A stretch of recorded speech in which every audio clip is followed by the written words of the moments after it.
The Shohei and Vlad MVP discussion isn't even up for debate. Vlad is a lock. Shohei isn't an MVP hitter or pitcher, and not looking at the positions separately is dangerous. Is he though? Vladimir Guerrero Jr. is having the season of a lifetime. The Toronto Blue Jays are right in the mix for a playoff spot at the time of writing this video, and Guerrero is a big part of the reason why. In what's been his first full-time Major League season, he leads all American League position players in hits, home runs, runs driven in, runs scored, batting average, on-base percentage, slugging percentage, WOBA, WRC+, F-WAR, and is near the top of the list in more than a few other statistics nobody's ever heard of. He's just one of those very special players whose baseball savant pages put a big smile on your face. We have a pretty special connection with the Toronto Blue Jays here on the channel. We've covered some incredible Blue Jays legends in past videos, and you guys always seem to love these north of the border stories. So now that we're seeing the birth of another Blue Jays legend in real time, I'd like to look at where this insane offensive season from the 22-year-old phenom ranks among pre-existing Blue Jay legends. Those we've already covered and otherwise. In order to compare though, we first need to set the bar, which Vladimir Guerrero Jr. has made sure to place very high with the historic season he's put up this year. A bar that only I can probably reach physically. But first, this video is brought to you by Dating.com. Dating.com is the world's biggest online dating platform available on PC and mobile devices to connect you with potential partners all around the world. Dating.com considers mutual interests and similarities in personality when considering which potential suitors to show you in order to maximize your chances of securing a strong and reliable relationship. The app allows you to send messages including photo and video, and even allows for video chatting to get you comfortable with one another before a potential date in person. Among other filters you'd expect to see on dating apps, you can also filter potential matches by seeing who is open to video chatting if that's something that's important to you. Right now, the app is running a 60% off discount on their premium service, which grants you worldwide communication with their user base, 20 credits to redeem for sending in-app e-gifts, and more. Other premium features include being able to chat with popular users, and granted access to the Let's Mingle function where you can type out a message and let the app send it to users it thinks are the most compatible with you. You can get started on making your profile on Dating.com by using the link in the description down below. Thank you to Dating.com for sponsoring today's video, and thank you all for watching. Through 153 games in 2021, Vlad has slashed 319, 409, 609 with the Major League leading 46 homers and a 173 OPS+. His 6.9 Fangraphs wins above replacement ranks first in the American League among exclusively offensive players. He's only the third player ever to hit 40 home runs and drive in 100 runs before the age of 23, joining a short list of Joe DiMaggio and Juan Gonzalez.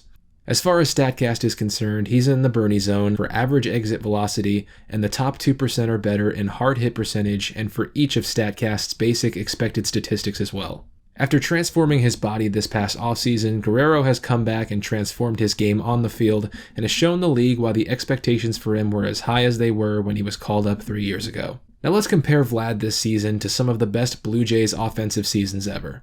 Let's start with the most recent season you're probably the most familiar with, and that's Josh Donaldson's 2015. Donaldson was pretty good in his few years in an A's uniform, but nothing like what he became in his MVP-winning 2015 season with Toronto. Comparing Donaldson's offensive numbers to Vlad's, they're almost identical in hits and a slightly different amount of games played. Donaldson has him beat in doubles and RBI, but Vlad struck out less, walked more, his slash line is better, resulting in a better OPS, and has put up better StatCast metrics. Especially in 2015, Josh was known for hitting the ball pretty darn hard, and Vlad has still hit the ball significantly harder this year. I'd personally say that Vlad's having the better offensive season of the two. Now let's talk about two players we've covered before on this channel, starting with first baseman John Olerud. John Olerud was a great first baseman who played for Toronto from 1989 through 1996. Olerud's best season came in 1993. It was surprisingly the first All-Star campaign of only 2 throughout his 17-year-long Major League career. In it, he hit a league-leading .363 with a whopping .473 on-base percentage. That's in the top 100 seasons of all time. Along with that, he led the league with 56 doubles and had an OPS plus of 186 and 8.1 wins above replacement, netting him third in the final MVP vote. He was one of the toughest at-bats in all of baseball at this time and even took a .400 batting average into August. His F-WAR and WRC+ were first in the American League and second across baseball, only behind Giants legend Barry Bonds. Olerud's 1993 was unbelievable. As for whether or not it was more impressive of an offensive campaign than Vlad's, I was actually having a hard time with, so I texted the Olerud expert himself, and he gave it to John by a hair. Seems close enough to be a toss-up though. Let me know what you think down below. Now what about Jose Bautista? In 2004, Jose Bautista was on 4 more teams than he hit home runs that season. And he was only on 4 teams. Bautista's best season came in 2011, in which he too finished 3rd place in the American League MVP vote. Fresh off the heels of his 54 home run outburst in 2010, he hit a league-leading 43 homers, had an OPS plus of 182, the highest WOBA and WRC plus in the sport, and drew a historic amount of walks, which of course included a league-leading 24 intentional walks, which is pretty close to the number of intentional walks he drew in every other season of his career combined. It seems like his career never officially ends though, so that might change soon. You just can't get this guy to retire. I'm not tired! Now matching up with Vlad here, Bautista still managed to walk way more, even with Vlad's impressive numbers from this season. Jose has him beat in on-base percentage, slugging percentage, WOBA, WRC+, and a good amount in WAR as well. It's true we don't have any StatCast data available from that season for further comparison, but I'd say Bautista's 2011 was the more dominant offensive season of the two. I'll leave links to both the John Olerud and Jose Bautista deep dives in the description if you're interested in watching those. So for about a year now, I've been meaning to make a video about this next player. Since that Bautista video from last summer actually. I even briefly alluded to this in my first video of 2021. Speaking of, he also reminds me a lot of my favorite Met of all time, and the only first baseman in history I like more, and that's Carlos Delgado. Now to officially introduce my favorite first baseman of all time, and the proud owner of what I believe to be the greatest offensive season in franchise history, Blue Jays legend Carlos Delgado. Some of my fondest memories watching baseball growing up were of those late-night ESPN games between the Mets and Phillies of the mid-2000s. These were some of the most intense years of their NL East rivalry. The days of Howard, Rollins, and Utley facing off against Delgado, Reyes, and Wright. It seemed like every big player in those games had a counterpart on the opposite side, and it made for some really exciting games that I haven't forgotten more than a decade later. At least in memory, it seemed like Delgado always seemed to come through in those big games, and I guess that's what's made him stand out so much in memory. He was their cleanup hitter for a while. When I say they, I mean the Mets, and he was the guy I always looked up to when trying to hit one out of the park in a size 6 cleat. What I hadn't known at that point in my life was exactly what made Delgado the feared power hitter he was by the time I ever saw him. Exactly the kinds of things he had done while in a Blue Jays uniform. By the time Delgado ever came to be my favorite first baseman of all time as a New York Met, he had already played in 12 seasons as a member of the Blue Jays. This felt a lot like finding out your best friend of 20 years had some secret previous life as like a psycho assassin or something. Before the Mets, Delgado had a 12-year stint up north in which he played in over 1,400 games, had over 1,400 hits, 336 homers, was on base nearly 40% of the time, and had a 142 OPS+. Those 12 wonderful years as a Blue Jay included several unbelievable seasons as a slugging first baseman, and what I believe to be the greatest offensive season by a Toronto Blue Jay in their 45-season history, dating all the way back to 1977. I was pretty blown away when I saw Carlos Delgado's final line from the year 2000.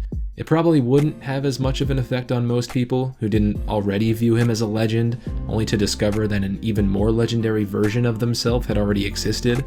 So with that being said, let's meet this legendary variant. In 2000, Carlos Delgado played in all 162 games, which I'm sure opposing teams were probably really happy about. He had 196 hits, a league-leading 57 doubles, 41 home runs, 137 runs driven in, 123 walks, slashed 344, 470, 664 with a 181 OPS+, was third in WOBA and WRC+, only finishing behind the likes of Manny Ramirez, Jason Giambi, and Todd Helton. It was good for an over 8 offensive WAR season. There are only 4 players in baseball to have ever had 95 or more extra base hits with an on-base percentage of 470 or higher in a single season. Lou Gehrig, Babe Ruth, Barry Bonds, and Carlos Delgado. How many of you would have guessed that one? Now, Delgado didn't win the MVP award for his efforts in 2000. Given the time period, there was some other pretty heavy offensive competition, but as someone lost in the mix behind the same big names you hear about pretty much every year, Delgado's 2000 really should be remembered, if for nothing else, being the greatest offensive season by a Blue Jays player in my opinion. Vladimir Guerrero Jr. is something truly special. Everyone watching this already knows that. He's put on a show this year, and I have no doubt he's going to continue to do great things for hopefully the next decade and a half at least. At age 22, he's delivered one of the best offensive seasons for a Blue Jay in franchise history, and at 22, I'm sitting here on my bed talking about him. Damn. But was this video really just an excuse to fanboy over Carlos Delgado? Yes.